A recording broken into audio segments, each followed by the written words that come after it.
الله الرحمن الرحيم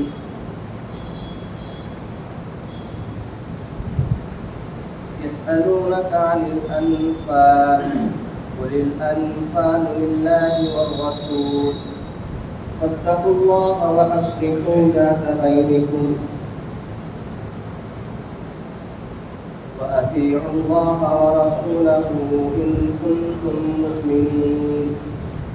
إنما المؤمنون الذين إذا ذكر الله وجلت قلوبهم وإذا تليت عليهم آياته زادتهم إيمانا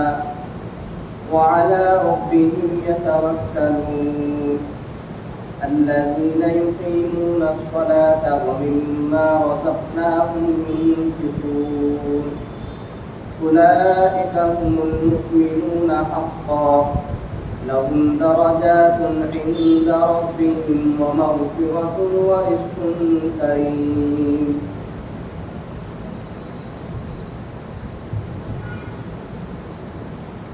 محترم سامعین کرام، اللہ تبارک و تعالی نے قرآن مجید کے اندر قیامت تک آنے والے مسائل کا حل بیان فرمایا. اسی میں سے سورہ انفال کے اندر بھی کئی احکامات کو ذکر فرمایا اور اللہ تبارک و تعالی نے ایک مومن کے صفات کو بیان فرمایا. جو سب سے پہلی آیت پڑھی گئی ہے یسألونک عن الانفال، اس کا قصہ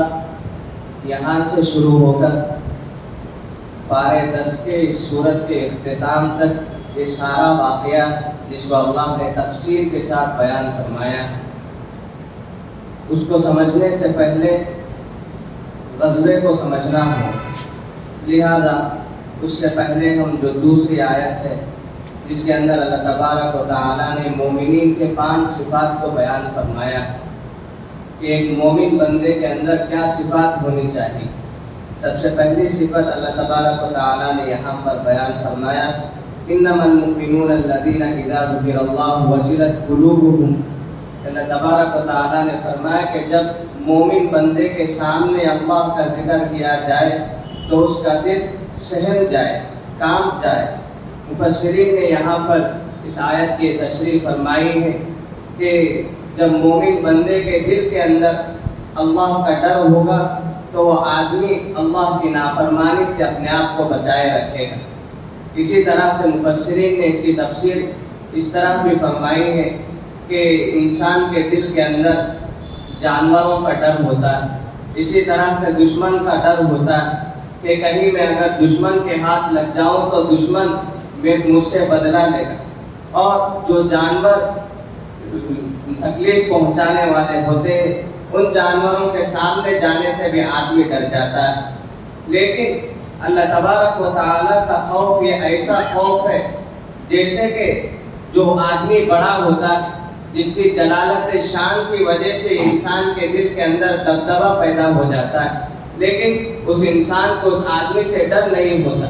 ٹھیک اسی طرح سے اللہ کا خوف سے مراد بھی یہی ہے کہ اللہ تبارک و تعالی کا خوف جس کے دل کے اندر ہوگا وہ آدمی اللہ کی نافرمانی سے اپنے آپ کو بچائے گا. اور مفسرین نے اس کی آگے تفسیر یہ فرمائی کہ آدمی کے دل کے اندر گناہ کا جو ہے اندیش، گناہ کی خوف، گناہ پیدا ہو جائے کہ میں گناہ کر بیٹھوں، لیکن فوراً اللہ کی یاد بھی اس کے دل کے اندر آ گئی کہ اللہ دیکھ رہا ہے اور اس کا عذاب اللہ مجھ کو دے گا، اور فوراً آدمی اپنے آپ کو اس گناہ سے بچا لیا اور اپنے آپ کو اللہ کی اطاعت کے اندر رہ کر اس گناہ سے اپنے آپ کو بچایا. تو اللہ نے فرمایا کہ مرد مومن کی صفت ہے کہ آدمی کے سامنے جب اللہ کا تذکرہ کیا جائے تو اس کا دل کام جاتا اللہ کی یاد سے. اور دوسری صفت اللہ نے بیان فرمائی کہ وَإِذَا تُلِيَتْ عَلَيْهِمْ آيَاتُهُ زَادَتْهُمْ إِيمَانًا، کہ جب ایک مومن آدمی کے سامنے قرآن مجید کی تلاوت کی جائے تو اس کے ایمان کے اندر اضافہ ہو جاتا ہے کہ اللہ تبارک و تعالیٰ کے کلام کے اندر اللہ نے وہ صفت رکھی ہے کہ قرآن مجید کی تلاوت سے آدمی کے ایمان کے اندر اضافہ ہو جاتا ہے. یہ ایک مومن صفت، یہ مومن آدمی کی ایک صفت. اب جس آدمی کے ایمان کے اندر زیادتی ہونے کا مطلب کیا ہے؟ تلاوت سننے کے بعد، تفسیر سننے کے بعد، یعنی کہ اس آیت کے اندر اللہ ہم سے کیا کہنا چاہتا ہے، اس کے سننے کے بعد بھی ہمارے اندر کوئی تبدیلی اگر نہیں آئے تو ہم سے اللہ تبارک و تعالی ناراض، اور ہمارے اندر جو کمال ایمان ہے وہ ہمارے دل کے اندر جاگزی نہیں ہوا ہے، یہ سمجھنا چاہیے. اگر تلاوت سننے کے بعد، قرآن مجید کے پیغام کو سننے کے بعد مجلس سے اٹھنے سے پہلے ہمارے دل کے اندر کوئی تبدیلی دکھ رہی ہے یا پھر اللہ کا خوف کچھ محسوس ہو رہا ہے، آج تک ہم تلاوت نہیں کرتے تھے، کل سے ہم تلاوت کریں گے، اس طرح کی اگر کوئی تبدیلی اگر محسوس کر رہے ہیں تو سمجھو کہ یہ کامل ایمان ہونے کی صفت ہے. کہ اللہ تبارک و تعالیٰ نے دوسری صفت یہاں پر بیان فرمائی، اور تیسری صفت اللہ نے بیان فرمایا کہ وَعَلَىٰ رَبِّهِمْ يَتَوَكَّلُونَ. جو مومن آدمی ہوتا ہے وہ صرف اپنے اللہ کے اوپر بھروسہ کرتا ہے، لوگوں سے امیدیں ہٹا کر اپنے ایک اللہ سے امیدیں باندھ کر رکھتا ہے. اس سے مراد نہیں کہ اسباب کو چھوڑ کر صرف اللہ مجھ کو روزی روٹی دے گا، اللہ ہی مجھ کو بغیر محنت کے میرے ساری ضروریات پوری کر دے گا، یہ اس سے مراد نہیں، بلکہ شریعت یہ کہتی ہے کہ اسباب کو اختیار کرو، اور اسباب کو اختیار کرنے کے بعد نتیجہ اللہ کے حوالے کرو، کیونکہ اسباب کو بھی اللہ ہی پیدا فرماتا ہے اور نتیجے کو بھی اللہ ہی پیدا فرماتا ہے. لہذا اسباب کو اختیار کرتے ہوئے اللہ پر توکل کرنا ہے، یہ مومن آدمی کی صفت ہے. اسباب کی اختیار کر رہا ہے اور لوگوں سے امیدیں باندھ کر رکھ رہا ہے کہ یہی آدمی میرا کام بنائے گا، یہ ایک مرد مومن کی صفت نہیں کہ وہ اللہ سے اپنی نظر کو ہٹا کر دوسروں پر امید کی نظر باندھ کر رکھے، بلکہ مومن آدمی کی صفت یہ ہونی چاہیے کہ توکل اللہ پر رکھے، اسباب کو اختیار کرے. اور تیسری صفت اور چوتھی صفت اللہ نے بیان فرمائی الذین یقیمون الصلاۃ. جو آدمی اقامت صلاۃ کا پابند، وہ آدمی مرد مومن. یعنی کہ اقامت صلاۃ سے مراد یہاں پر مفسرین نے نماز قائم کرنا، 5 وقتوں کی نماز کا پڑھنا، یہ مفسرین نے یہاں پر مراد نہیں لیا، بلکہ مفسرین نے یہاں سے یہ مراد لیا کہ اقامت صلاۃ سے مراد آداب نماز کا خیال کرنا، خشوع اور خضوع کے ساتھ نماز پڑھنا، یہ یہاں سے مراد. جو آدمی نماز تو پڑھتا ہے لیکن دھیان کسی اور جگہ ہو، مفسرین نے فرمایا کہ اس کی نماز تو ادا ہو جائے گی، اس کی نماز کے ہم جائز ہونے کا تو فتویٰ دے دیں گے، لیکن جو ثواب ہے اس سے وہ محروم ہو جائے گا. لہذا ایک کامل ایمان والا، اس سے ایک کامل مومن کے اندر یہ صفت ہونی چاہیے کہ نماز کو وہ خشوع اور خضوع کے ساتھ ادا کرے. اور 5ویں صفت اللہ نے یہاں پر یہ بیان فرمائی کہ وَمِمَّا رَزَقْنَاهُمْ يُنْفِقُونَ. جو کچھ بھی ہم نے دنیا کے اندر ایک مسلمان کو دے رکھا ہے مال، وہ وقتاً فوقتاً اپنے اللہ کے راہ میں خرچ کرتا ہو، زکوٰۃ ادا کرتا ہو، زکوٰۃ کا وقت آ جانے پر صدقہ نکالتا ہو، اور اسی طرح سے ضرورت مندوں کی ضرورت کو پوری کرتا ہو. یہاں پر اللہ نے یہ بیان فرمائی 5 صفت جس کے اندر ہو، یہ سمجھنا چاہیے کہ اللہ کا شکر ہے، اللہ نے جو بیان فرمایا ہے اس کے اندر ہم کو بھی اللہ نے شامل فرمایا ہے. ان صفات کے اندر سے اگر کوئی صفت ہمارے اندر محسوس نہ ہوتی ہو تو پھر ندامت کے ساتھ ہم اللہ سے جو ہے دعا کرنی چاہیے کہ اللہ آپ نے جو صفات بیان فرمائی ہیں ان صفات سے ہمیں بھی شامل فرما لیجیے. ان صفات کو اپنے اندر بیان جو ہے اپنے اندر پیدا کرنے کی فکر کرنی چاہیے. اور آگے اللہ تبارک و تعالیٰ نے فرمایا کہ جو 5 صفات جس مسلمان کے اندر ہوگے وہی مسلمان سچے. اور آگے اللہ نے فرمایا کہ لَهُمْ دَرَجَاتٌ عِنْدَ رَبِّهِمْ، ان کے لیے اللہ تبارک و تعالیٰ کے یہاں بہترین درجات ہیں اور مغفرت بھی، اور آخرت کے اندر ان کے لیے بہترین ٹھکانے. اب اس کے بعد جو سب سے پہلی آیت پڑھی گئی ہے يَسْأَلُونَكَ عَنِ الْأَنْفَالِ، اس کو سمجھنے سے پہلے غزوہ بدر کو سمجھنا ہو، جو کہ اللہ کے نبی کے ہجرت کر جانے کے بعد دوسرے سال یہ واقعہ پیش آیا. اور رمضان المبارک کے اندر یہ غزوہ پیش آیا تھا۔ اور اس کا پس منظر یہ ہے، اس کا بیک گراؤنڈ یہ ہے کہ اللہ کے نبی صلی اللہ علیہ وسلم رمضان المبارک کے اندر مکہ مکرمہ میں تھے، اور ابو سفیان اور آپ کے قافلے کے ساتھ لوگ ملک شام گئے اور ملک شام سے تجارت کا سامان لیا، اور تجارت کا سامان لے کر مکے کی طرف آ رہے تھے۔ ابو سفیان نے سوچا کہ ہم مکے کی طرف جا رہے ہیں تو پھر وہاں پر اللہ کے نبی موجود ہیں اور اللہ کے نبی ہم سے جہاد کریں گے اور ہمارا خاتمہ فرما دیں گے، لہذا اب ہم کو یہ کرنا ہے کہ مکے کے جو افراد ہیں، جو مشرک ہیں، ان کو ہم اپنی مدد کے لیے بلا لیں گے، اور جو ان کے پاس تلواریں ہیں وہ بھی ہم حاصل کر لیں گے۔ ابو سفیان نے مکے کی طرف اپنے افراد کو بھیجے اور یہ کہا کہ دیکھو ہم کو کچھ افراد چاہیے جو ہماری مدد اور ہماری حفاظت کے لیے ہوں، اور مکے کے لوگوں نے یہ کہا کہ ہم آپ کی مدد ہی نہیں بلکہ جو لوگ مسلمان ہیں، جو اللہ پر ایمان لائے ہیں، ان کو بھی ہم ختم کر دیں گے، ان کے خلاف بھی ہم تمہارے ساتھ آئیں گے۔ پھر اس کے بعد وہ لوگ آئے۔ اللہ کے نبی صلی اللہ علیہ وسلم کو اس بات کی اطلاع ہو گئی کہ ابو سفیان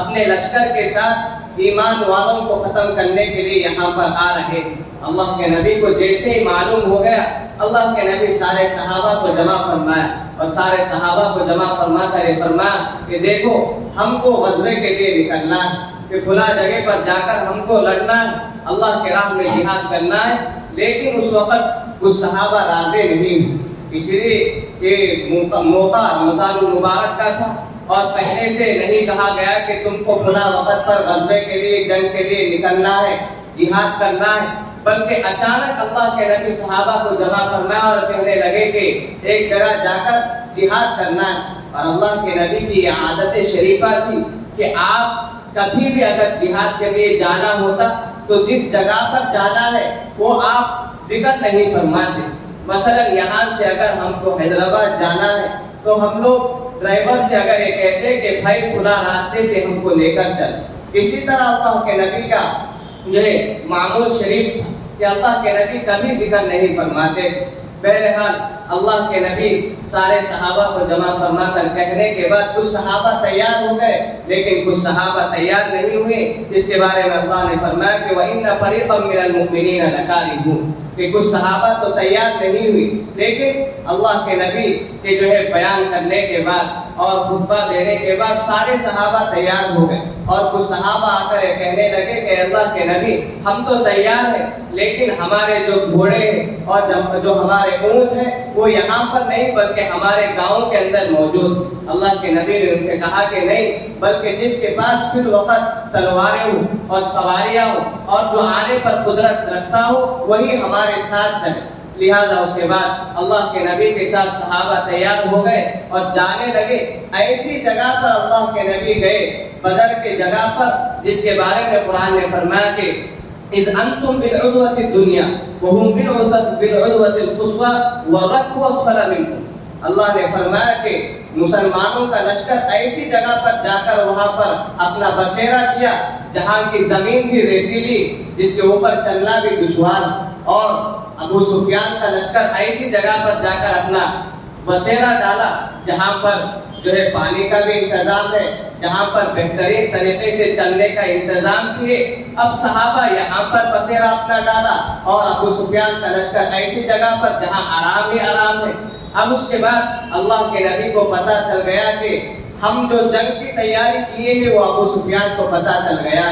اب اللہ کے نبی کو یہ بھی معلوم ہو گیا کہ ابو سفیان مکے کے ایسے 1000 نوجوانوں کا لشکر لے کر آ رہے ہیں جو بہترین طریقے سے جنگ کرنے والے۔ اللہ کے نبی نے فوراً صحابہ کو جمع فرما کر یہ کہا کہ دیکھو ہم کو جنگ کرنا ہے کہ یا نہیں۔ حضرت ابو ایوب انصاری رضی اللہ عنہ کہنے لگے کہ دیکھو اللہ کے نبی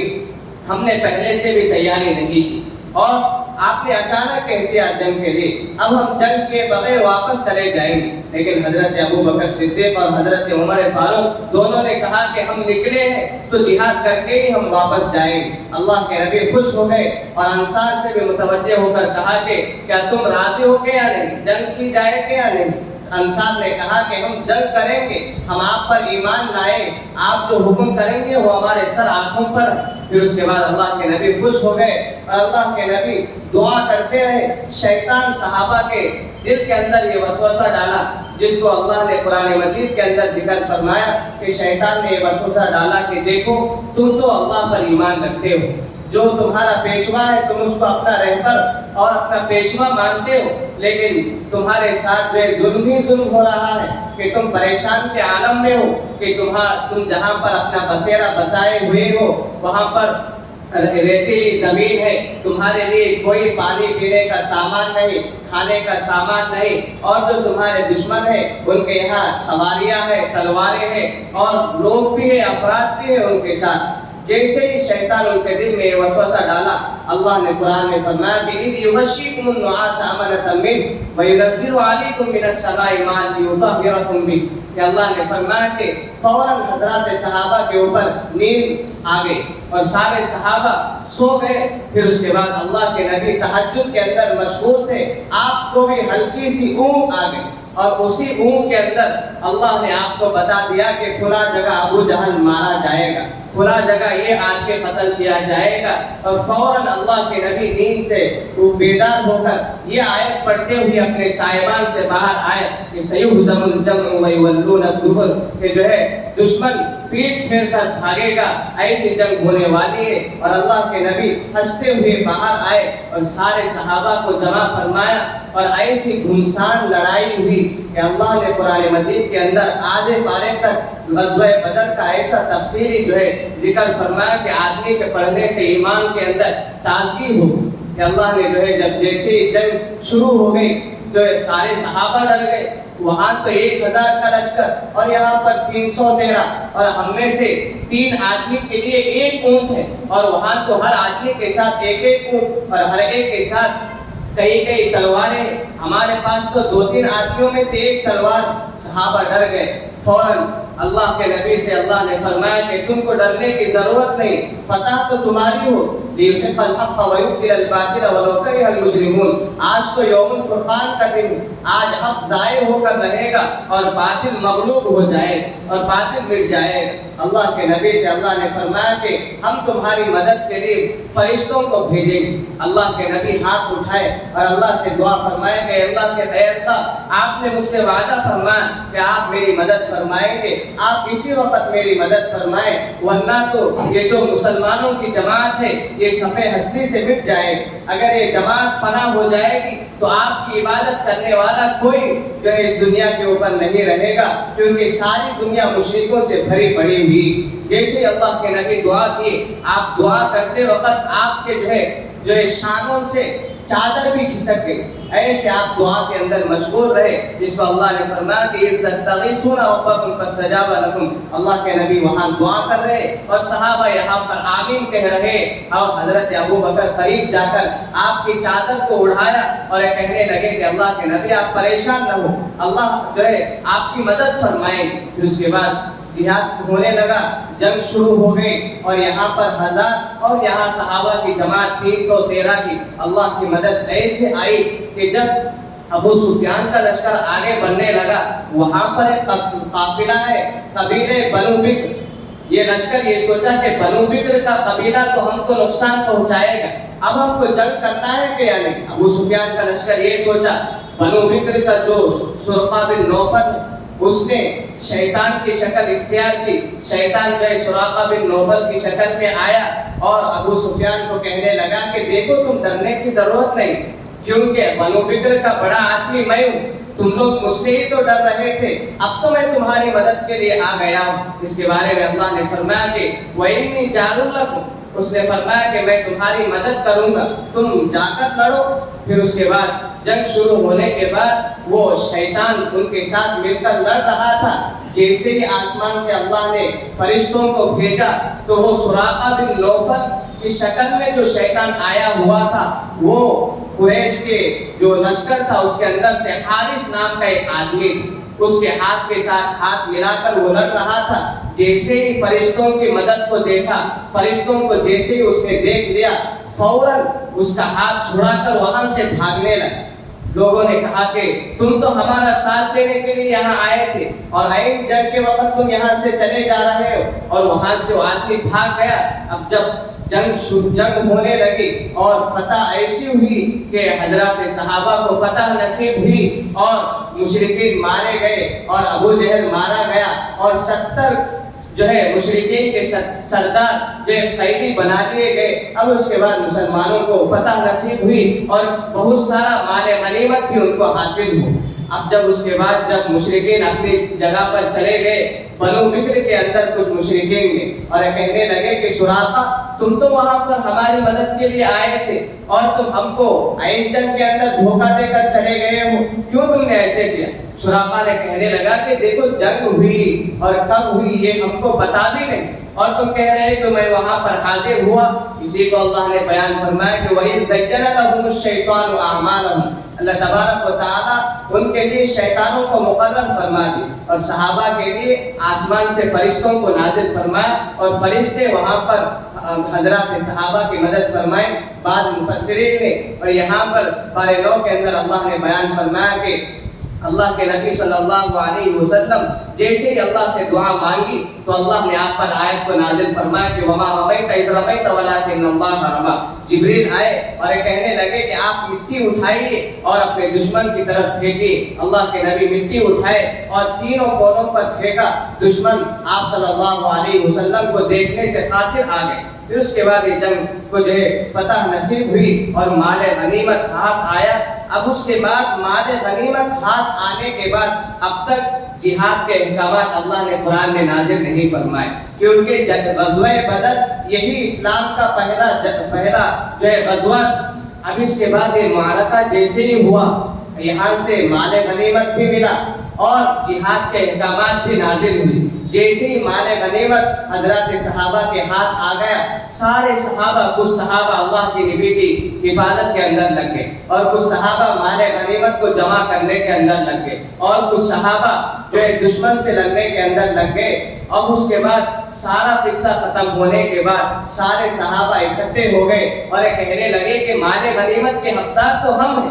اس لیے کہ ہم نے اللہ کے نبی کی حفاظت کی، پہرہ داری تو ہم نے دی، لہذا ہم زیادہ حقدار۔ اور کچھ صحابہ کہنے لگے کہ نہیں، مال غنیمت کے تو ہم اصل حقدار۔ کیوں؟ اس لیے کہ ہم نے مال غنیمت کی حفاظت کی۔ اور کچھ صحابہ آئے اور کہنے لگے کہ ہم زیادہ حقدار ہیں، اس لیے کہ ہم نے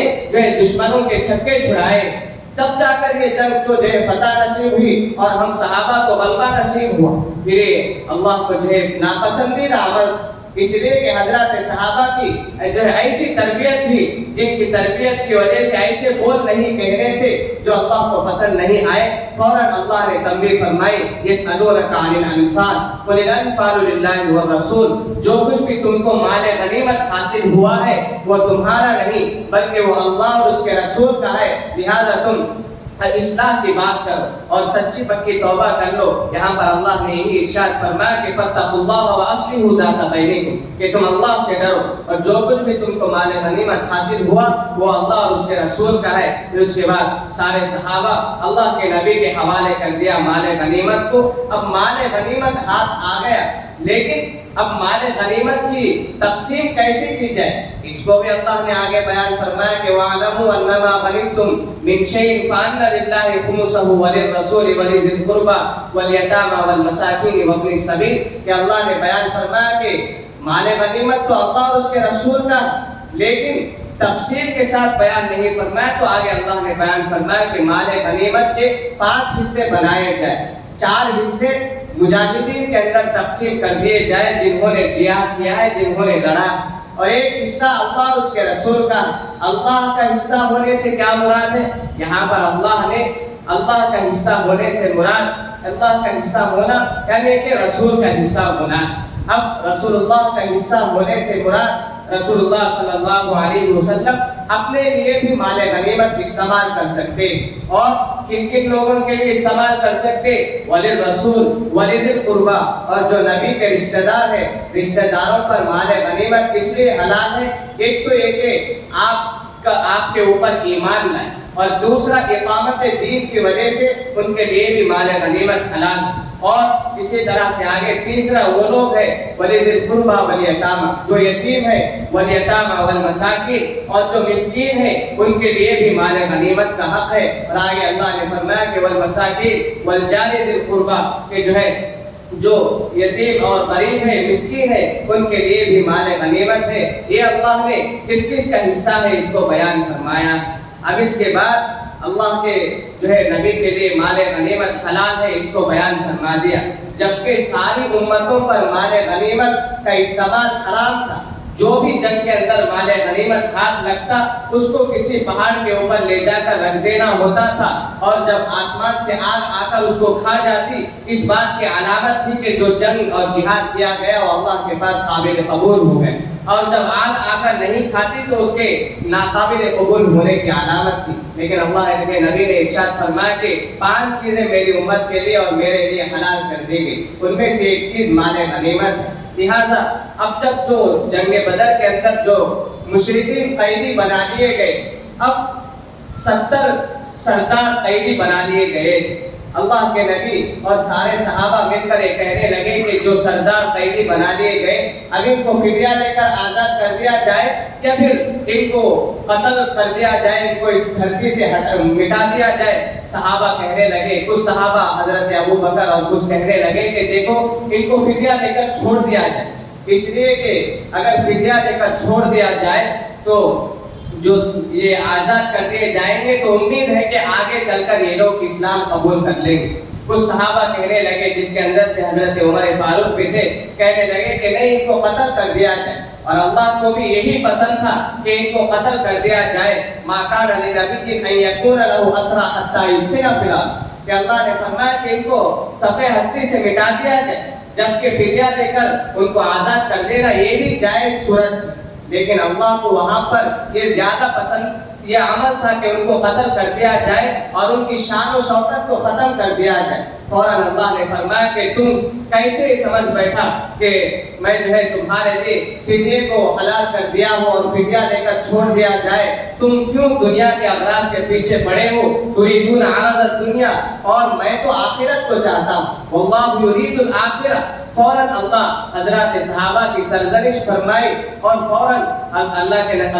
تبارک و تعالی اپنے نبی پر اس آیت کو نازل فرما کہ لولا کتاب من اللہ سبق لمسکم، کہ جو ہے اگر تمہارے لیے مال غنیمت حلال نہیں ہوتا تو آسمان سے تمہارے اوپر عذاب آ جاتا، لیکن اس آیت کو میں نے لوح محفوظ کے اندر پہلے سے لکھ رکھی ہے، اس لیے تمہارے اوپر عذاب نہیں آیا۔ اللہ کے نبی تو یہاں پر حدیث کے اندر ارشاد فرمایا کہ میں نے عذاب کو دیکھا کہ عذاب ہمارے قریب تک آ گیا، لیکن یہ آیت لوح محفوظ کے اندر لکھی ہوئی رہنے کی وجہ سے عذاب ہم سے ٹال دیا گیا۔ اور آگے اللہ نے فرمایا کہ فَكُلُوا مِمَّا غَنِمْتُمْ حَلَالًا طَيِّبًا، کھاؤ، تمہارے لیے میں نے مال غنیمت کو حلال کر دیا۔ اور واتقوا اللہ، اللہ سے ڈرتے رہو۔ یہ غزوہ بدر کا واقعہ تھا، اور اسی غزوہ بدر کے اندر اللہ نے حضرات صحابہ کے اوپر کئی نعمتوں کا جو ہے اظہار فرمایا۔ ایک نعمت تو اللہ نے یہ بیان فرمائی کہ حضرات صحابہ کو اونگ عطا فرمائی، نیند کے اندر مبتلا کر دیا۔ اسی لیے فرماتے ہیں کہ جہاد کے اندر نیند کا آ جانا یہ امن اور اطمینان کی علامت، اور نماز کے اندر نیند کا آ جانا یہ شیطان کی طرف سے،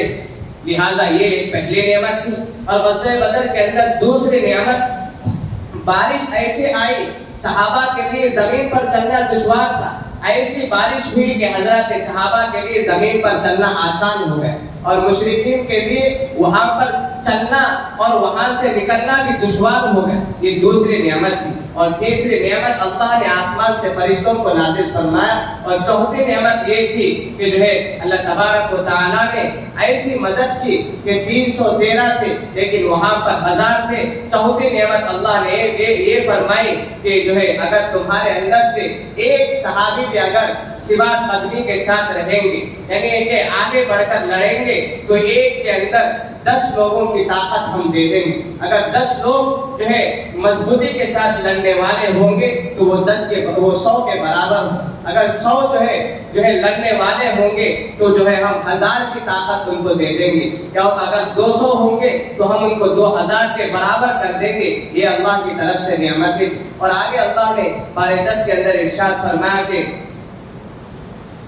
یا ایھا النبی قل لمن فی ایدیکم من الاسری ان یعلم اللہ فی قلوبکم خیرا یؤتکم خیرا مما اخذ منکم ویغفر لکم. اللہ نے یہاں پر جو آیت اللہ نے ارشاد فرمائی اس کا شان نزول یہ ہے کہ اللہ کے نبی کے پاس جب غزوہ بدر کے 70 سردار قیدی بنا کر لائے گئے اس کے اندر سے حضرت عباس رضی اللہ عنہ جو اللہ کے نبی کے چچا تھے. آپ تو ایمان لائے تھے لیکن آپ نے اظہار نہیں فرمایا تھا. اور جو غزوہ بدر کے لیے ابو سفیان کا لشکر جو مکے سے لوگوں کو لا رہا تھا وہ لشکر جو ہے لوگوں کو زبردستی لا رہا تھا کہ ہمارے ساتھ تم چلو, ہمارے ساتھ تم کیسے نہیں چلے. اس کے اندر سے حضرت عباس بھی آ گئے اور کئی سارا مال آپ اپنے گھر سے اٹھا کر لائے تھے, سارا مال اٹھا کر لائے اور بچا کچا مال اپنے بیوی کو اور اپنے بچوں کو دے رکھا کہ دیکھو اگر میں واپس نہ آؤں تو اس مال کے ذریعے سے اپنا جو ہے زندگی کا بسیرا کر لینا, اور اگر میں آؤں تو میں کماؤں گا. لیکن آپ جو ہے جیسے ہی مال لائے اور سارا مال غنیمت کے اندر آ گیا. اب اس کے بعد اللہ کے نبی حضرت عباس سے کہنے لگے کہ دیکھو تم آزاد ہونا چاہتے تو فدیہ دو اور تم آزاد ہو جاؤ. اللہ کے نبی سے حضرت عباس رضی اللہ عنہ کہنے لگے کہ دیکھو اگر میں نے سارا مال تم کو دے دیا ہے اسی کے اندر سے فدیہ بھی لے لو. اللہ کے نبی کہے کہ نہیں, جو مال ملا ہے وہ مال غنیمت میں سے, اب اگر تم کو آزاد ہونا ہو تو فدیہ دو اور تم آزاد ہو, اور ساتھ میں اپنے 2 بھتیجوں کا بھی فدیہ دو, عقیل کا اور نوفل کا, ان دونوں کا بھی فدیہ دو اور ان دونوں کو بھی چھڑا کر لے جاؤ. حضرت عباس کہنے لگے کہ میرے پاس تو کچھ مال نہیں, اگر فدیہ دینا ہوتا تو اب مجھ کو قریش کے پاس جا کر بھیک مانگنی پڑے گی. لہذا حضرت عباس سے اللہ کے نبی نے کہا کہ اچھا تمہارے پاس کوئی مال نہیں ہے. اللہ کے نبی نے کہا کہ تم تو اپنے بیوی کے لیے مال چھوڑ کر آئے ہو, وہ مال کا کیا ہے؟ حضرت عباس پریشان, یہ بات آپ کو کیسے معلوم؟ میں تو راتوں رات اپنی بیوی کو وہ مال دے کر آیا ہوں, کسی کو پتا نہیں. اللہ کے نبی نے کہا کہ مجھ کو اللہ نے بتایا, مجھ کو اللہ نے اس بات کی خبر دی. اس یہاں پر اللہ نے یہی بیان فرمایا کہ یا ایھا النبی قل لمن فی ایدیکم من الاسری ان یعلم اللہ فی قلوبکم, تمہارے دلوں کے اندر جو ہے وہ اللہ نے اپنے نبی کو باخبر فرما دیا ہے اس سے. اس کے بعد حضرت عباس رضی اللہ عنہ پریشان ہو گئے. حضرت عباس تو پہلے سے ہی اسلام قبول کیے تھے لیکن آپ کے دل کے اندر کچھ شبہات تھے دین کے تعلق سے, لیکن اس وقت آپ کے شبہات ختم ہو گئے اور حضرت عباس اس وقت اپنے مسلمان ہونے کا اظہار اللہ کے نبی کے سامنے کیا. اللہ کے نبی نے آپ کو دعا دی کہ دیکھو تم کو جو ہے اللہ تبارک و تعالیٰ خوب مال دے گا اور خوب نعمتوں سے تم کو آراستہ فرمائے گا. حضرت عباس یہ کہتے تھے ساری زندگی کہ میں جب ایمان قبول کیا, جب اظہار اسلام کو میں نے کیا, اللہ نے مجھ پر اتنی نعمتیں برسائی کہ میں زندگی کے اندر جو حجاج کو پانی پلانے کا خادم بھی میں نے بنا, زمزم کا خادم بھی مجھ کو بنایا گیا اور مسجد حرم کا میں خادم بھی رہا. اس سے بڑھ کر میرے لیے کوئی نعمت نہیں کہ حجاج کو پانی پلایا جائے. یہ اللہ کے نبی کو اطلاع دے دی گئی اور حضرت عباس پر اللہ نے یہ نعمتیں عطا فرمائی. اس کو یہ اللہ نے یہاں پر ذکر فرمایا اور آگے اللہ تبارک و تعالیٰ نے جو ہجرت کے احکامات کو بیان فرمایا کہ ان الذین آمنوا وہاجروا وجاہدوا باموالہم وانفسہم فی سبیل اللہ, کہ اللہ کے راستے میں جہاد کرو. فتح مکہ سے پہلے جہاد ہجرت کرنا ہر مسلمان کے لیے فرض قرار دے دیا گیا. اب جو لوگ ہجرت نہیں کرتے تھے ان کے بارے میں اللہ نے بیان فرمایا کہ جو لوگ جہاد نہیں کرتے, اور اس وقت کا ماحول بھی یہ تھا فتح مکے سے پہلے کہ جو لوگ اسلام تو قبول کیے لیکن مکہ چھوڑ کر دوسری جگہ پر ہجرت نہیں کی تو ان کو جو ہے ان کا ایمان جو ہے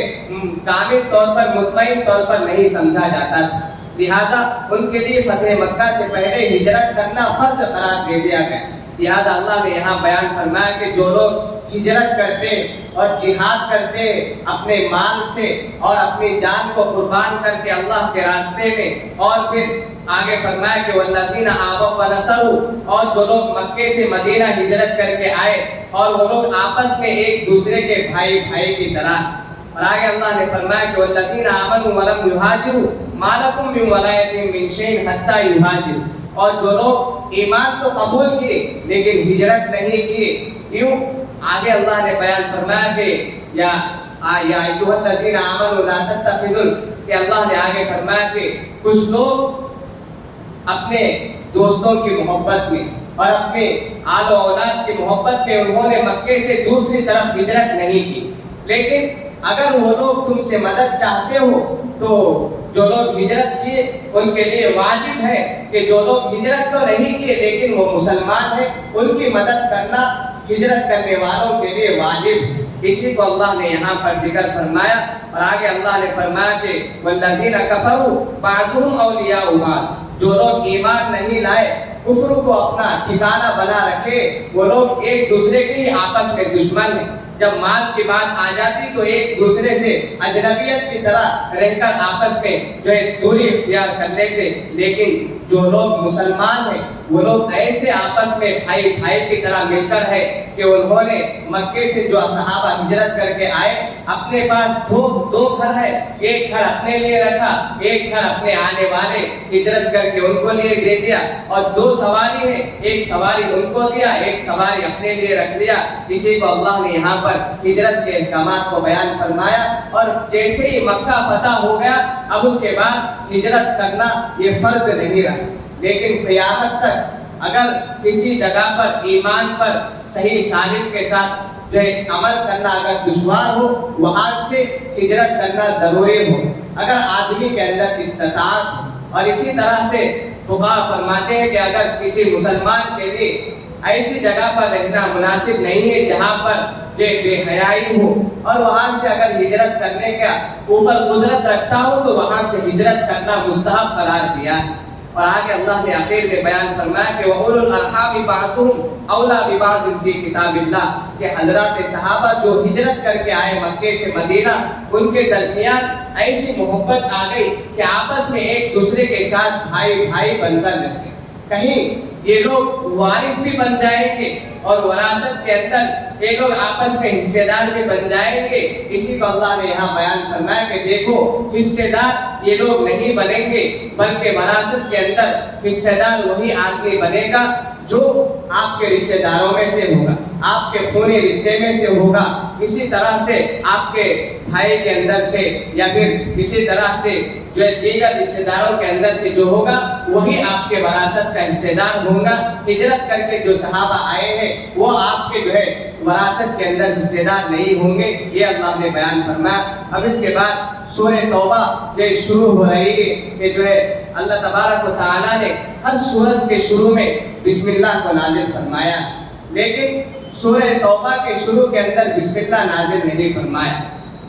حضرات صحابہ جب اس کی تلاوت فرماتے تھے سورہ انفال کے بعد سورہ توبہ تو بغیر بسم اللہ کے اس کو شروع کر دیا کرتے تھے. لیکن فقہاء فرماتے ہیں کہ اگر کوئی آدمی سورہ انفال کے بعد سورہ توبہ اگر شروع کر رہا ہے تو اس کے لیے یہ ضروری ہے کہ وہ بغیر بسم اللہ پڑھے کہ سورہ توبہ کو شروع کرے. اگر کوئی آدمی سورہ توبہ شروع کر رہا ہے تو اس کے لیے ضروری ہے کہ اعوذ باللہ بھی پڑھے اور بسم اللہ بھی پڑھے. اب اس کے بعد جو سورہ توبہ کی جو ابتدائی آیتیں اس کا شان نزول یہ ہے کہ اللہ کے نبی صلی اللہ علیہ وسلم اپنی جو ہے آپ جو ہے عمرے کے لیے جا رہے تھے, آپ کو روک دیا گیا عمرے سے اور مکے کے افراد نے کہا کہ تم اس وقت عمرے کو نہیں جا سکتے.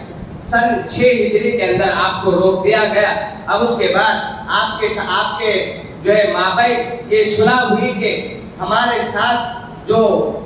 قبیلہ اگر ہمارے ساتھ حلیف بننا چاہتا ہے تو ہمارے ساتھ حلیف بن جائے اور جو مسلمانوں کا حلیف بننا چاہتا ہے وہ مسلمانوں کا حلیف بن جائے. لہذا اللہ کے نبی کے ساتھ ایک قبیلہ ہو گیا. پھر اس کے بعد ان کے ساتھ قریش کے لشکر کے ساتھ مشرکین کے لشکر کے ساتھ بنو بکر شامل ہو گئے. اب 1 سال کے بعد دوسرے سال اللہ کے نبی اپنا عمرہ جو گزشتہ سال چھوڑ گیا تھا اس عمرے کو ادا کرنے کے لیے آپ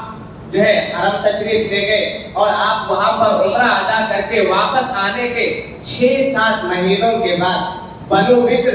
رات کے رات جو ہے جو اللہ کے نبی کے ساتھ جو ہے جو قبیلہ ہو گیا تھا وہ اس کے اندر گھس کر اس قبیلے کے اندر جا کر بنو بکر راتوں رات جو ہے مسلمانوں کے خلاف سازشیں کرنا شروع کر. اور بنو بکر مسلمانوں کے خلاف یہ منصوبہ بناتے وقت انہوں نے یہ سوچا کہ اللہ کے نبی تو دور مقام پر ہے, ان کو پتہ نہیں چلے گا کہ ہم آپ کے جو حلیف ہیں ہم نے ان کے ساتھ جو ہے غداری کا معاملہ کیا ہے، ہم نے وعدہ توڑ دیا ہے۔ لیکن اللہ کے نبی کو پتہ چل گیا کہ بنو بکر جو معاملہ کیا ہے، جو وعدہ ہم سے کیا ہے وہ توڑ دیا ہے۔ مفسرین نے بیان فرمایا کہ یہ وعدہ اور یہ معاہدہ 10 سال کا تھا، لیکن انہوں نے 17-18 مہینے کے بعد ہی اپنا معاہدہ توڑ دیا۔ اللہ کے نبی کو جیسے اس بات کی اطلاع ہوئی، اللہ کے نبی صحابہ کو جمع فرمایا اور صحابہ کو جمع فرما کر جو ہے جنگ لڑنے کے منصوبے بنائے اور تیاریاں شروع کر دی۔ ابو سفیان کو اور دوسروں کو پتہ چل گیا کہ ہم نے جو وعدہ توڑا ہے اس بات کی اطلاع اللہ کے نبی کو ہو گئی ہے اور اللہ کے نبی ہمارے خلاف لڑنے کے لیے تیار ہو گئے۔ ابو سفیان کو پریشانی لاحق ہو گئی اور اسی طرح سے لشکر کو بھی پریشانی ہو گئی کہ اللہ کے نبی آئیں گے تو فتح انہی کی ہو۔ اب اس کے بعد ابو سفیان اللہ کے نبی کے صحابہ کے پاس گئے اور یہ کہنے لگے کہ ہم نے جو وعدہ توڑا ہے اس وعدے کو ہم پھر سے نبھانے کے لیے تیار ہو گئے، پھر سے ہم کو ایک مرتبہ موقع دے دیجیے۔ اللہ کے نبی کے صحابہ سے جب اس بات کو کہا گیا تو سارے صحابہ کہنے لگے کہ تم نے کئی مرتبہ وعدوں کو توڑا ہے، اب ہم سے کوئی وعدہ کرنا نہیں ہوگا۔ پھر اس کے بعد اللہ کے نبی صلی اللہ علیہ وسلم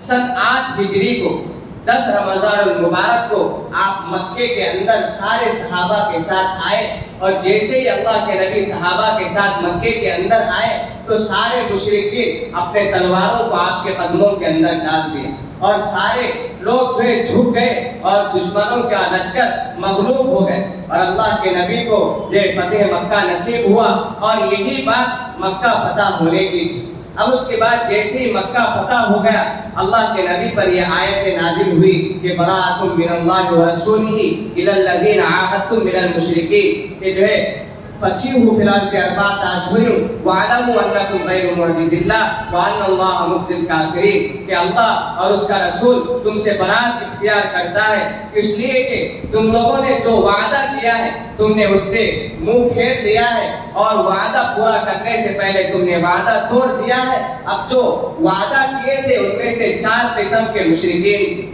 ایک تو وہ تھے جو کہ مکے اور حدود حرم ہی کے اندر تو تھے، لیکن پہلے قسم کے وہ افراد تھے، وہ لشکر تھا جنہوں نے کچھ سالوں کے لیے معاہدہ کیا ہوا تھا اور انہوں نے ہی وعدہ توڑ دیا تھا، لہذا ان کے بارے میں اللہ نے یہ حکم نازل فرمایا کہ دیکھو یہ اشہر حرم کا جو ہے مہینہ چل رہا ہے، یعنی اس کے اندر کوئی قتال نہیں ہوگا، کوئی جنگ نہیں ہوگی، لہذا اب یہ جو ہے مقدس مہینہ گزرنے کے بعد جنہوں نے وعدہ توڑا ہے اب یہ لوگ یہ مہینہ گزرنے کے بعد حدود حرم سے چلے جائیں، ورنہ تو ان کو جہاں ہم ان کو پائیں گے وہیں پر ان کو قتل کر دیے جائیں گے۔ اور دوسرا وہ گروہ جنہوں نے وعدہ تو کیا لیکن انہوں نے وعدہ نہیں توڑا، اللہ نے ان کے بارے میں فرمایا کہ جنہوں نے وعدہ کیا ثم لم ينقصوكم شيئا، کہ اللہ نے فرمایا کہ فاتموا الیہم عہدہم الی مدتہ، جنہوں نے وعدہ تو کیا لیکن معاہدہ توڑا نہیں، اب ان کے لیے معاہدہ پورا کرنے تک ان کو حدود حرم کے اندر جو ہے رکھا جائے۔ اور تیسرا اور چوتھا وہ گروہ تھا جنہوں نے وعدہ تو نہیں کیا لیکن ان کے لیے کوئی متعین وقت بھی نہیں تھا، لہذا ان کے بارے میں فرمایا کہ 4 مہینے ان کو مہلت دی جائے، 4 اشہر،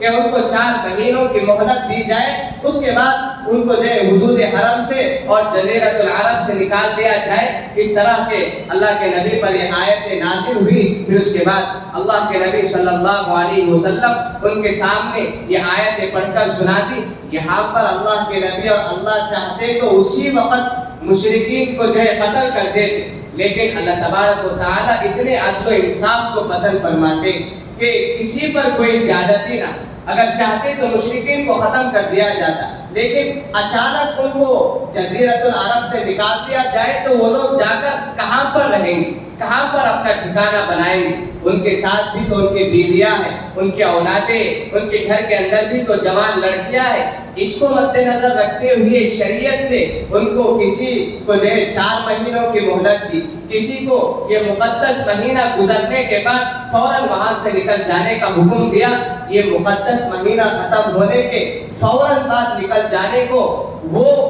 لشکر کو حکم دیا گیا جنہوں نے وعدہ کیا اور راتوں رات جو ہے اس قبیلے کے اندر آ کر مسلمانوں کے خلاف سازشیں کی، لہٰذا ان کے لیے کہا گیا کہ مہینہ ختم ہوتے ہی فوراً یہاں سے ان کو نکال دینا چاہیے۔ لیکن جنہوں نے وعدہ نہیں توڑا، معاہدے تک ان کو رہنے کا حکم دیا گیا، اور جو معاہدہ تو کیے لیکن ان کے لیے میعاد متعین نہیں، ان کے لیے کہا گیا کہ 4 مہینے یہاں پر ان کو رکھا جائے۔ یہ آیت اس وقت نازل ہوئی، اور آگے اللہ تبارک و تعالیٰ نے ارشاد فرمایا کہ وَإِنْ أَحَدٌ مِّنَ الْمُشْرِكِينَ اسْتَجَارَكَ فَأَجِرْهُ حَتَّى يَسْمَعَ كَلَامَ اللَّهِ۔ اب تم لوگ جزیرۃ العرب سے مشرکین کو نکال دیا جا رہے ہیں، لہذا اب وہ لوگ دین کی بات سمجھنے کے لیے اگر تمہارے پاس آنا چاہتے ہو تو ان کو تم اپنے پاس رکھو۔ یہاں پر اللہ نے ارشاد فرمایا تاکہ وہ قرآن مجید کے آفاق پیغام کو سن سکے اور دین کی باتوں سے متاثر ہو کر شاید اسلام قبول کر پائیں گے۔ حضرت امام اعظم ابو حنیفہ رحمۃ اللہ علیہ بیان فرماتے کہ اسلامی ملک کے اندر کوئی غیر آدمی اگر آ کر دین کی بات سمجھنا چاہتا ہے تو اس کی رہنے کی مدت کتنی ہوگی؟ امام اعظم ابو حنیفہ رحمۃ اللہ علیہ اس سلسلے میں فرماتے ہیں، غالباً امام شافعی رحمۃ اللہ علیہ کا بھی یہی قول ہے، فرماتے کہ اسلامی ملک کے اندر اگر کوئی غیر مسلم آنا چاہتا ہے تو اس کے آ کر رہنے کی مدت 4 مہینے کی، اس کے بعد اس کو وہاں سے نکال دیا جائے، اور اسلامی ملک کے اندر آنے کے بعد اس کے اوپر نظر بھی رکھی جائے کہ وہ کہاں پر جا رہا ہے، کون سی بات کر رہا ہے، کس سے ملاقات کر رہا ہے۔ اس آیت کے اندر اللہ نے بیان فرمائے لہذا ہمارے پاس اگر کوئی غیر مسلم آ کر دین کی بات سمجھنا چاہتا ہے تو اس کو پیار و محبت کے ساتھ اس کا جو تقاضا ہے اس کو پورا کرنا چاہیے۔ وَإِنْ أَحَدٌ مِّنَ الْمُشْرِكِينَ اسْتَجَارَكَ فَأَجِرْهُ حَتَّى يَسْمَعَ كَلَامَ اللَّهِ۔ یہاں پر اللہ نے یہ ارشاد فرمایا، اور آگے اللہ تبارک و تعالیٰ نے ارشاد فرمایا کہ قَاتِلُوهُمْ يُعَذِّبْهُمُ اللَّهُ بِأَيْدِيكُمْ وَيُخْزِهِمْ وَيَنْصُرْكُمْ عَلَيْهِمْ، کہ تم ان کو قتل کرو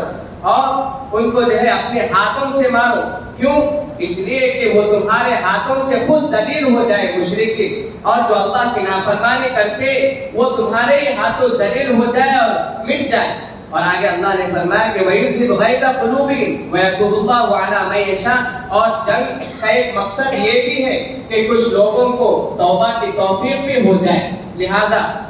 کئی لوگ جو ہے جنگ کے اندر اسلام سے متاثر ہوئے اور اللہ کے نبی کے پاس آ کر توبہ بھی قبول کیے، اور نیچے اللہ تبارک و تعالیٰ نے ارشاد فرمایا کہ مَا كَانَ لِلْمُشْرِكِينَ أَن يَعْمُرُوا مَسَاجِدَ اللَّهِ، کہ جو ہے مشرکین وہ جو مسجدوں کو بناتے اور جو مسجد کے ذمہ دار بنتے وہ مشرکین کے لیے نہیں، اللہ نے یہاں پر یہی ارشاد فرمایا وہ تو دنیا کی زندگی تک اب مسجدوں کے ذمہ دار تو رہ سکتے، مسجد حرم کے ذمہ دار تو رہ سکتے، لیکن ان کے مرنے کے بعد ان کے سارے اعمال جو ہے غارت کر دیے جائیں گے اور وہ ہمیشہ ہمیشہ کے لیے جہنم رسید ہو جائیں گے۔ اور نیچے اللہ نے بیان فرمایا کہ وہی آدمی مسجدوں کی تعمیر کرتا ہے جو اللہ پر ایمان لاتا ہے اور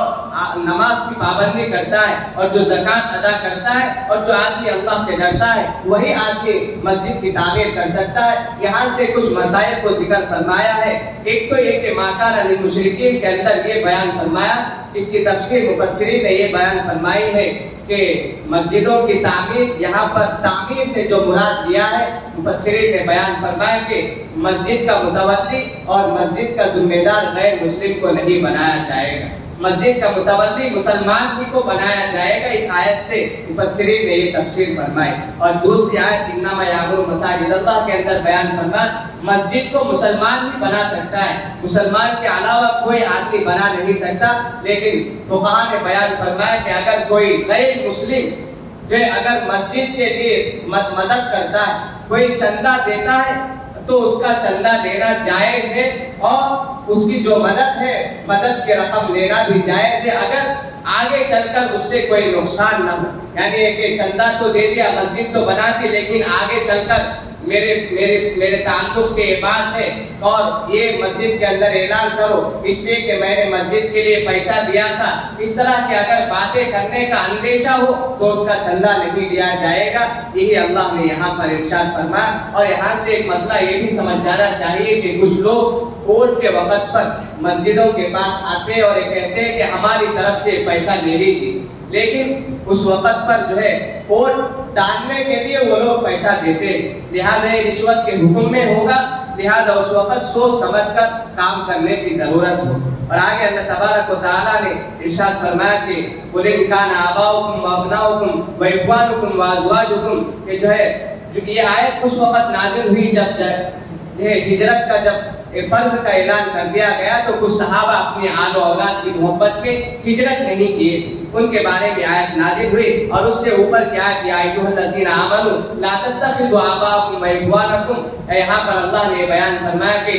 اللہ کا تعلق اور دنیاوی رشتوں کا تعلق اگر ٹکر کھا جائے تو اپنے اللہ اور اس کے رسول کے تعلق کو جو ہے غلبہ دینا چاہیے، فوقیت دینا چاہیے، اور اگر تمہارے ماں باپ مشرک ہے اور اللہ کے علاوہ کسی اور کے سامنے اپنا سر جھکانے کا حکم دیتے ہو تو اس وقت اپنے والدین اور اپنے رشتہ داروں کے حکم کو پس پشت ڈال کر اللہ کے حکم کو ماننا ہوگا، یہ یہاں پر اللہ نے بیان فرمایا۔ اور آگے اللہ تبارک و تعالی لقد نصرکم اللہ فی مواطن کثیرہ ویوم حنین اذ اعجبتکم کثرتکم فلم تغن عنکم شیئا، یہاں سے اللہ تبارک و تعالی غزوہ حنین کو ذکر فرما رہے ہیں۔ اب فتح مکہ کے بعد غزوہ حنین پیش آیا، لشکر جو مشرکین تھے انہوں نے سمجھا کہ اب تو مکہ فتح ہو گیا، اب مسلمانوں کا لشکر ایسا جو ہے ساری دنیا کے اندر پھیل رہا ہے، کہیں آگے جا کر وہ ہم کو بھی ختم نہ کر دے۔ اب اس کے بعد قبیلہ حوازن یہ سوچا کہ ہم اب مسلمانوں کے خلاف لڑنا ہی ہوگا، ورنہ تو وہ ہم کو ختم کر دیں گے۔ اب اس کے بعد سارے لوگ تیاری شروع کر دی، کہ ایسی تیاری شروع کی کہ وہ اپنے گھر کے عورتوں کو بھی اس جنگ کے اندر لے کر چلنے لگے اور اپنے بچوں کو بھی اس جنگ کے اندر لے کر چلنے لگے، اس لیے کہ جو آدمی ہمارے اندر آ رہا ہے اگر یہ آدمی عین جنگ کے اندر سے اگر نکلنے کی کوشش بھی کرے گا تو وہ آدمی یہ سوچے گا کہ میرے ساتھ میری بیوی ہے، میرے بچے، اب میں جنگ کے اندر سے جاؤں گا تو میری بیوی بچوں کی حفاظت کون کرے گا؟ اس لیے انہوں نے یہ منصوبہ بنایا کہ بیوی بچوں کو بھی اپنے ساتھ لے کر چلو، لہذا سارا لشکر اپنے بیوی بچوں کو لے کر چلا۔ مفسرین یہاں پر سارے مشرکین کے لشکر کی تعداد کہیں 24,000، کہیں 28,000، کہیں 26,000 کے لشکر کی تعین بتائی، لیکن اس کے اندر سے لڑنے والوں کی تعداد 4,000 کی تھی۔ اور وہاں پر اللہ کے نبی کو پتا چل گیا کہ مشرکین ہمارے خلاف لڑنے کے لیے تیاری شروع کر دی ہے، اللہ کے نبی بھی سارے لوگوں کو جمع کر کے تیاری شروع کر دی، اور مسلمانوں کا لشکر 14,000 کا تھا، وہاں 4,000 یہاں 14,000۔ اب سارے صحابہ سمجھ گئے کہ دیکھو ہمارا لشکر تو 14,000 کا ہے اور ان کا لشکر 4,000 کا ہے، لہذا لشکر کی زیادتی ہماری ہے، فتح بھی ہماری ہوگی۔ اب یہ اللہ کو جو ہے یہ پسند نہیں آیا، فوراً مشرکین کا لشکر ان کے اوپر ایسا حملہ بول بیٹھا کہ دن جو ہے رات کے اندر تبدیل ہو گئی۔ اب اس کے بعد کچھ صحابہ واپس ہو کر بھاگنے لگے، اللہ کے نبی ایک اکیلے آگے بڑھنے لگے اور حضرت عباس رضی اللہ عنہ سے کہنے لگے کہ حضرات صحابہ کو آواز دو جنہوں نے اللہ کو ایک مانا ہے، جنہوں نے مجھ پر ایمان لایا ہے۔ حضرت عباس ایسی آواز دی کہ آپ کی آواز بجلی کی طرح گونجنے لگی اور سارے صحابہ وہاں پر اکٹھے ہو گئے اور ایسے حضرات صحابہ لڑے، وہاں پر بھی اللہ کی مدد نازل ہوئی کہ ثم انزل اللہ سکینتہ علی رسولہ وعلی المؤمنین وانزل جنودا لم تروها، کہ اللہ تبارک و تعالی غزوہ حنین کے اندر بھی فرشتوں کو نازل فرمایا اور فرشتے آ کر مشرکین سے جو ہے جنگ کی اور حضرات صحابہ کی مدد کی، اور پھر اس کے بعد بہت سارا مال غنیمت ہاتھ لگا اور کئی لوگ اللہ کے نبی کے پاس آ کر توبہ بھی قبول کیے، جس کے بارے میں اللہ نے آگے فرمایا ثم یتوب اللہ من بعد ذلک علی من یشاء، کچھ لوگ مارے گئے اور مسلمانوں ہی کو فتح نصیب ہوئی، اور اللہ تبارک و تعالی نے سرداروں میں سے 14,000 قبیلہ بنو حوازن کے 14 سردار اللہ کے نبی کے پاس آئے اور اللہ کے نبی سے کہنے لگے کہ اللہ کے نبی جن لوگوں کا آپ نے قیدی بنا لیا ہے اس میں سے ہمارے رشتہ دار کی، اور جو مال آپ کو مال غنیمت ہاتھ لگا ہے اس میں سے ہمارا بھی مال ہے، ہمارے پاس کوئی چیز کھانے پینے کے لیے نہیں ہے، آپ ہم کو عطا فرما دیجیے، ہم آپ کے سامنے عاجزی کے ساتھ مانگ رہے ہیں۔ پھر اس کے بعد اللہ کے نبی سارے صحابہ کو جمع فرمایا اور یہ کہنے لگے کہ دیکھو یہ تمہارے بھائی جنگ کے اندر لڑ رہے تھے، لیکن یہ 14 سردار اب یہاں پر آ گئے ہیں، توبہ کر لیے ہیں اور مسلمان ہو گئے ہیں۔ بتاؤ اب ان کا مال واپس کر دیا جائے کہ یا نہیں؟ ان کے جو لشکر کو ہم نے قیدی بنا رکھا ہے، ان کو واپس کر دیا جائے کہ یا نہیں؟ صحابہ کہنے لگے کہ اللہ کے نبی، آپ کا جو حکم ہے ہم اس کو پورا کر بیٹھیں گے۔ لیکن اللہ کے نبی رحمت للعالمین تھے اور عدل انصاف کے پیکر تھے۔ اللہ کے نبی لشکر کے اور سرداروں کو جمع فرمایا اور یہ کہنے لگے کہ کچھ لوگوں کے ہاتھ اڑ جانے سے کافی نہیں کہ سارے لوگ راضی ہو گئے، لہذا تم لوگ سردار اپنے قبیلے کے افراد کے پاس جاؤ اور سب کی رضا لے کر میرے پاس آؤ۔ اور وہ سردار گئے اور ہر فرد سے، ہر صحابی سے یہ پوچھا کہ اللہ کے نبی جو کام کرنے جا رہے ہیں کیا تم اس سے راضی ہو گئے یا نہیں؟ سارے صحابہ راضی ہو گئے اور ان کے سارے مال کو واپس کر دیا گیا اور ان کے لشکر کو بھی واپس کر دیا گیا۔ اور آگے اللہ نے بیان فرمایا کہ یا ایھا الذین آمنوا انما المشرکون نجس، کہ اب مکہ فتح ہونے کے بعد وہاں سے جزیرۃ العرب سے سارے مشرکین کو نکل جانے کا حکم اللہ کی طرف سے تھا۔ جو پیچھے ہم نے سنا ہے کہ 4 مہینوں کے بعد کسی کو مقدس مہینہ گزرنے کے بعد اور کچھ لوگوں کو میعاد مکمل ہونے کے بعد، اب اس کے بعد اللہ کے نبی حضرت علی کو اور حضرت ابو بکر کو دونوں کو یہ کہا کہ جاؤ، یہ حج کے دنوں میں جاؤ اور سارے لوگوں میں اعلان کر دو کہ آنے والے سال یعنی 10 سن ہجری کو کوئی آدمی حدود حرم کے اندر جو حج کرتے ہوئے ہم کو نظر نہ آئے۔ اگر ہم کو حدود حرم میں اور جزیرۃ العرب کے اندر اگر کوئی مشرک اگر ہم کو نظر آئے گا تو ہم اس کو قتل کر دیں گے۔ حضرت علی اور حضرت ابو بکر گئے اور ان کے اندر اعلان کر دیا اور سارے حدود حرم کو پاک کر دیا گیا۔ یہاں پر یہی فرمایا کہ بعد عام ھذا، اس سال کے بعد کوئی مشرک ہم کو حدود حرم کے اندر نظر نہیں آنا چاہیے۔ یہاں سے 2-3 مسئلے یہ سمجھ لینا چاہیے کہ یہاں تو اللہ نے فرمایا کہ مشرک آدمی ناپاک ہے، اب اس کو حدود حرم کے اندر آنا جائز نہیں ہے۔ اب اس زمانے کے اندر حدود حرم کے اندر غیر مسلم کا جانا کیسا ہے؟ فقہا فرماتے ہیں کہ اگر کوئی آدمی دینی بات کو سمجھنے کے لیے اگر حدود حرم کے اندر جانا چاہتا ہے تو وہاں کے بادشاہ کی اجازت سے وہ آدمی وہاں پر جا سکتا ہے اور وہاں اپنی بات سن کر فوراً وہاں سے آ جانا چاہیے۔ اور فقہا شرط یہ بھی لگائی ہے کہ جو غیر مسلم وہاں پر جا رہا ہے وہ مسلم شباہت کے ساتھ جائے اور اس کو وہاں پر زیادہ دیر رہنے کی اجازت بھی نہ دی جائے۔ اور دوسرا مسئلہ ہم کو سمجھنا ہے کہ مسجدوں کے اندر غیر مسلموں کا آنا جانا یہ جائز ہے کہ یعنی؟ یہاں سے مفسرین اور فقہا نے بیان فرمایا کہ اگر مشرک آدمی، کافر آدمی اگر پاک ہو تو اس کے لیے مسجد کے اندر آنا جائز ہے اور خواہ کے مسجدوں کے اندر کافروں کو، مشرکوں کو آنے جانے کی اجازت نہیں دینی چاہیے، یہ بھی فقہا نے فرمایا۔ اور آگے اللہ نے فرمایا کہ قاتل الذین لا یؤمنون باللہ، اس آیت کے اندر اللہ نے یہ حکم جو جاری فرمایا شریعت کے اندر۔ دیکھو مسلم ممالک کے اندر حدود حرم اور جزیرۃ العرب کے اندر مسلمانوں کے ساتھ غیر مسلم اگر رہنا چاہتا ہے مسلم ممالک کے اندر، اب اس کے لیے یہ ضروری ہے کہ وہ ٹیکس دے، جزیہ دے کر وہ یہاں پر رہے۔ اصل بات تو یہ ہے کہ جو آدمی اللہ پر ایمان نہ لائے اس کو قتل کر دینے کی سزا ہے، لیکن اللہ نے رحم فرما کر اس کو دنیا کے اندر مسلم ممالک کے اندر جزیہ دے کر رہنے کا حکم فرمایا۔ اور جزیہ اور یہ ٹیکس یہ آپسی رضامندی کے ساتھ جو بھی طے ہوگا اتنا ہی دینا ہوگا، لیکن جو بوڑھے ہیں، جو عورتیں ہیں، جو اپاہج ہیں، جو بچے ہیں، ان سے ٹیکس جو ہے نہیں لیا جائے گا۔ اگر یہ اسلام کا بدلہ ہوتا تو بچوں سے بھی اور عورتوں سے بھی بدلہ دیا جاتا، لیکن یہ اسلام کا بدلہ نہیں بلکہ ان کے جو اللہ کے ساتھ جو بغاوت ہے، اللہ پر ایمان نہ لا کر، یہ اس کا بدلہ ہے اس دنیا کے اندر۔ اور آگے اللہ نے بیان فرمایا کہ ان عدت الشہور عند اللہ 12 شہرا، کہ اللہ تبارک و تعالی جب دنیا کو پیدا فرمایا، آسمانوں کو اور زمینوں کو، اسی وقت اللہ نے 12 مہینوں کو متعین فرما دیا اور اس کے نام بھی اللہ نے بیان فرما دیے۔ لیکن مشرکین یہ کام کیا کرتے تھے اور سارے انبیاء کے زمانے میں 4 مہینے مقدس مہینے تھے، لیکن مشرکین زمانے جاہلیت کے اندر یہ کیا کرتے تھے، جب آپس میں لڑنے کی باری آتی، اچانک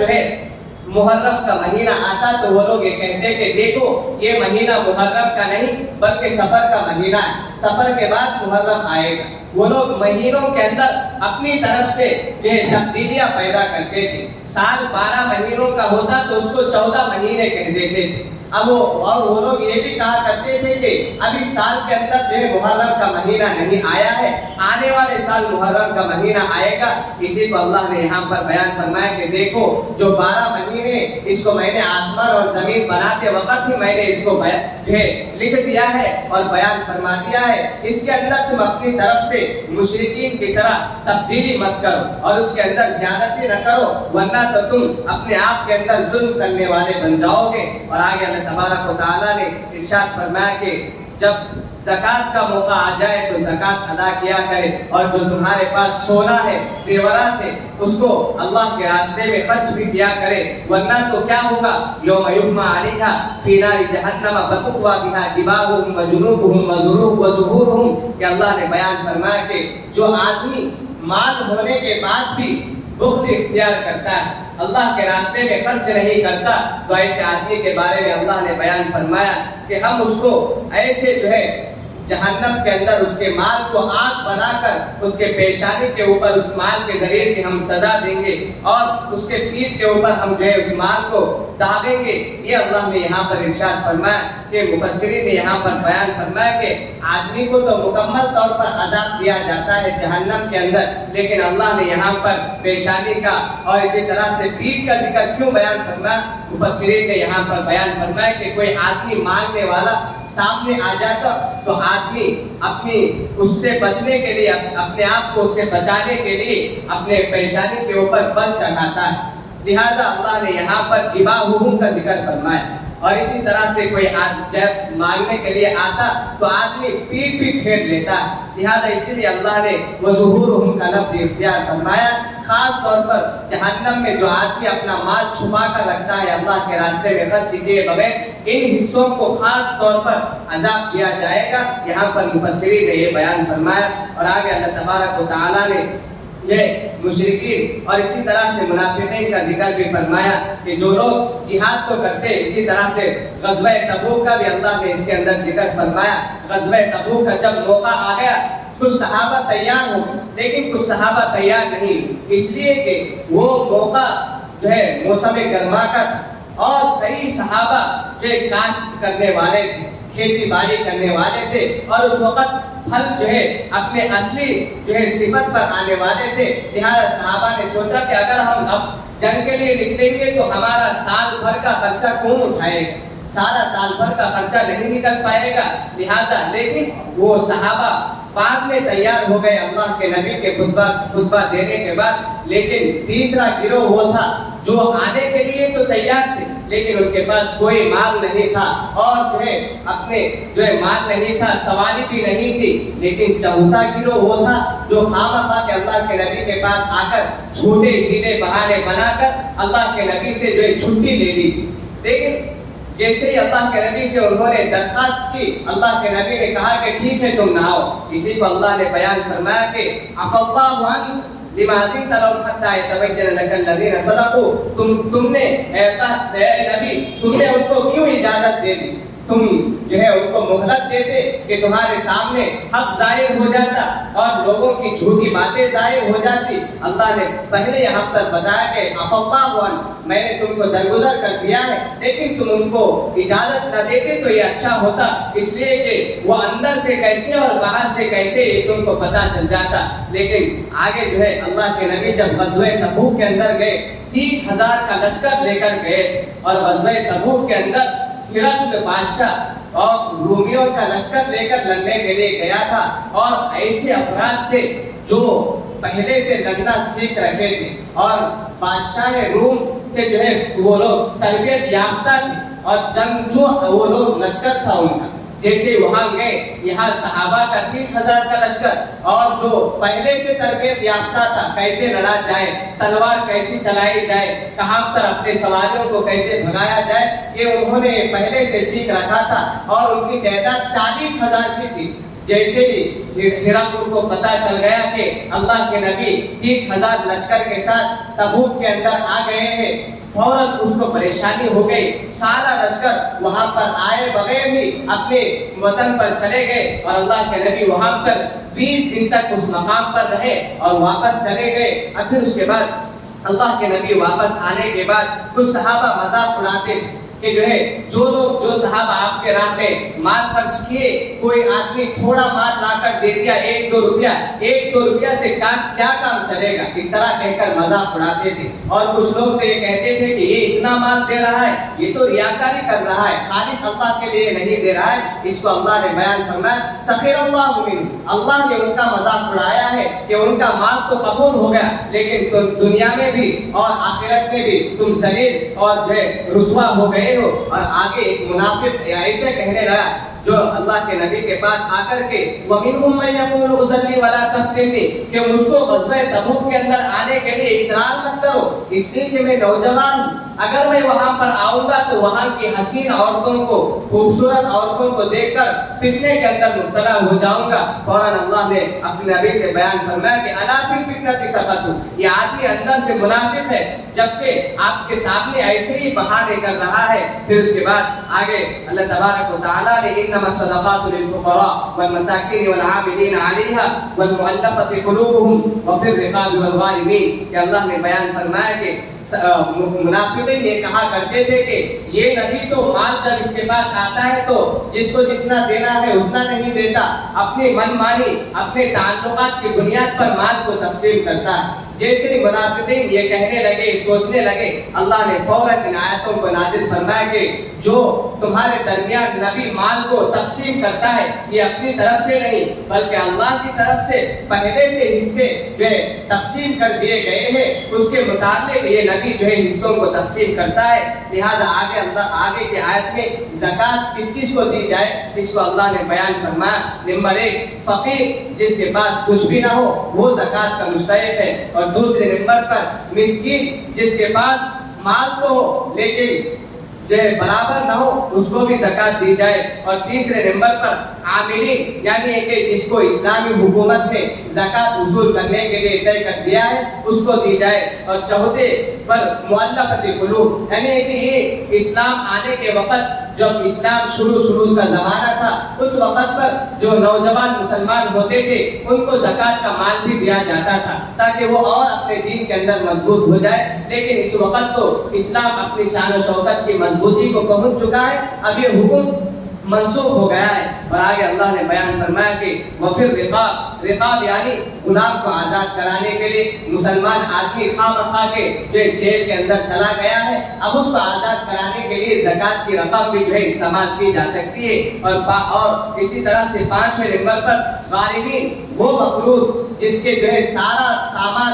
مال جمع کرنے کے بعد بھی اس کا قرض ادا نہیں ہوتا تو اس کے لیے بھی زکوٰۃ دی جا سکتی ہے. اور اسی طرح سے آگے اللہ نے فرمایا کہ وفی سبیل اللہ, اور جو آدمی اللہ کے راستے میں اس کو بھی زکوٰۃ کا مال دیا جا سکتا ہے, جائز ہے. اور آگے اللہ نے فرمایا کہ 8ویں نمبر پر وابن السبیل یعنی کہ جو مسافر ہے, ایسا مسافر جو آدمی اپنے وطن کے اندر تو صاحب استطاعت ہے, زکوٰۃ نکالتا ہو لیکن سفر کے اندر اس کے پاس مال نہیں ہے تو ایسے آدمی کے لیے بھی زکوٰۃ کا جو ہے مال دیا جا سکتا ہے, جائز ہے. یہاں پر اللہ نے زکوٰۃ کے جو حصوں کو بیان فرمایا کہ زکوٰۃ کن کن کو دی جائے, اور آخر میں اللہ تبارک و تعالیٰ نے بیان فرمایا وَلَا تُصَلِّ عَلَىٰ أَحَدٍ مِّنْهُمْ مَاتَ أَبَدًا, اے اللہ اے نبی آپ جو ہے منافقین کی نماز جنازہ مت پڑھیے. اوپر اللہ کے نبی سے کہا گیا کہ آپ منافق کی جنازہ پڑھیں یا نہ پڑھیں, آپ ان کے لیے استغفار کریں یا نہ کریں, لیکن ان کو ثواب تو نہیں پہنچے گا. لیکن اللہ کے نبی ان کے لیے استغفار کیا کرتے تھے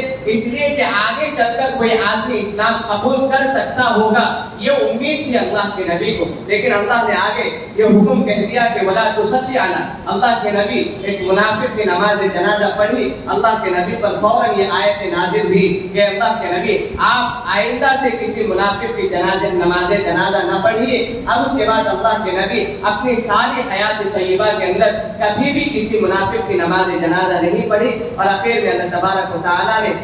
جو غزوہ تبوک کے اندر جو صحابہ نکلنے کے لیے تیار تو تھے لیکن ان کے پاس کوئی سواری نہیں، وہ لوگ ایسے واپس ہوئے، روتے ہوئے واپس ہوئے کہ جو جس کے بارے میں اللہ نے فرمایا کہ ان کے آنکھوں سے آنسو جاری ہوئے، لیکن وہ لوگ کامیاب ہیں۔ اور آگے اللہ نے بیان فرمایا جو منافق تھے، اندر سے منافق اور اوپر سے مسلمان ہونے کا اظہار کر رہے تھے، ایسے لوگ جو ہے گھر کے اندر عورتوں کی طرح بیٹھ کر رہنے والوں کی طرح بیٹھ کر رہ جائے، اسی کو اللہ نے بیان فرمایا۔ یہ پارے 10 اور سورہ انفال سے لے کر پارے 10 کے ختم تک کا مختصر سی تفسیر تھی۔ اللہ تبارک و تعالی ہم سب کو کہنے سننے سے زیادہ عمل کی توفیق عنایت فرمائے، اور جو کمی کوتاہی ہو گئی ہے اس کو اللہ تبارک و تعالی اپنے فضل سے اپنے کرم سے درگزر فرمائے۔